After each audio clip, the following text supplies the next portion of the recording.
Hey everyone, it's Lexie, and so in today's video I'll be doing a spoiler-free review of The Family Bones by Elle Marr, and this is a book that comes out March 7th, so keep your eyes peeled for that.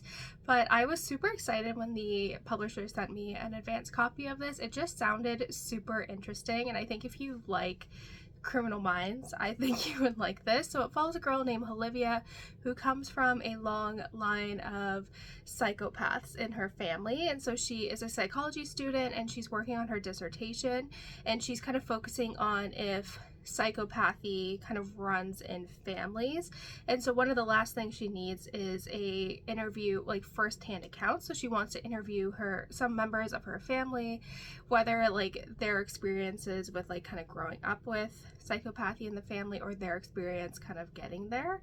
And so this all like works out perfectly because there is a family retreat going on over a long weekend, and so she decides to go with her boyfriend, and it kind of takes off from there. Like I said, I think if you're a fan of like Criminal Minds and like kind of getting really into the psychology of a killer, I think this book would be perfect for you.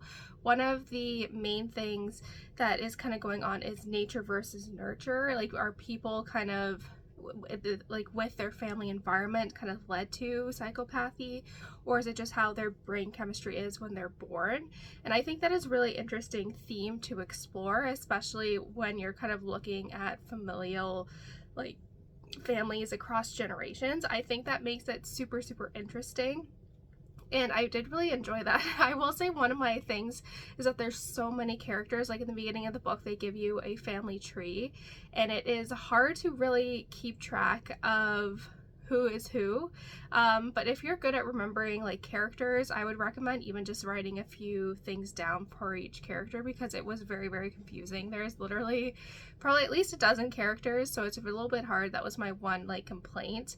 But kind of with the story, it very much starts as a slow burn. We get Olivia's perspective of her experience with the retreat, and then we get two other perspectives. We get an unknown journal entry, and then we get also Birdie, who is a podcaster who ends up kind of researching into Olivia's family, and ultimately the journal, Birdie's, and Olivia's stories all become intertwined. And I really like this. I was able to kind of guess some of the kind of plot twists here, but I still really enjoyed especially the second half. I will say the first 50% of the book is a little slow. It's very much a slow burn, but once you kind of get to this certain like turning point, you hit the ground running, and it is like go like it earnestly goes from like a 3 to 11, and it was a very intense, and I really enjoyed the second half. I think it was really well done, and I think kind of having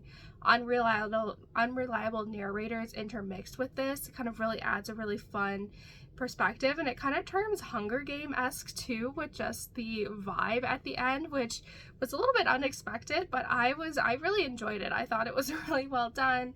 It was just, like I said, the first half is slow, and I think it's kind of setting up all the pieces, and then you kind of move into the actual like where everything kind of explodes. And I really liked kind of the intermingling of the past and present storylines into this as well, because their last family retreat was 13 years ago, and the main character Olivia doesn't really remember too much about it. So you're trying to kind of piece together snippets or like comments people make about that with Olivia, which I thought was really interesting.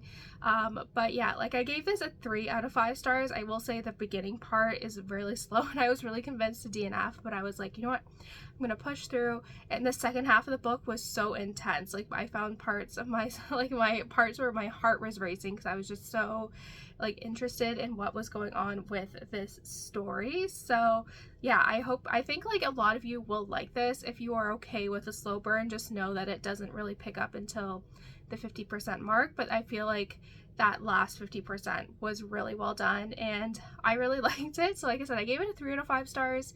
It had like some pacing issues, but if you look past that, I think it's a really enjoyable book with kind of really interesting themes. And I said, if you're a fan of Criminal Minds, I think you would kind of like this. So yeah, thank you guys so much for watching.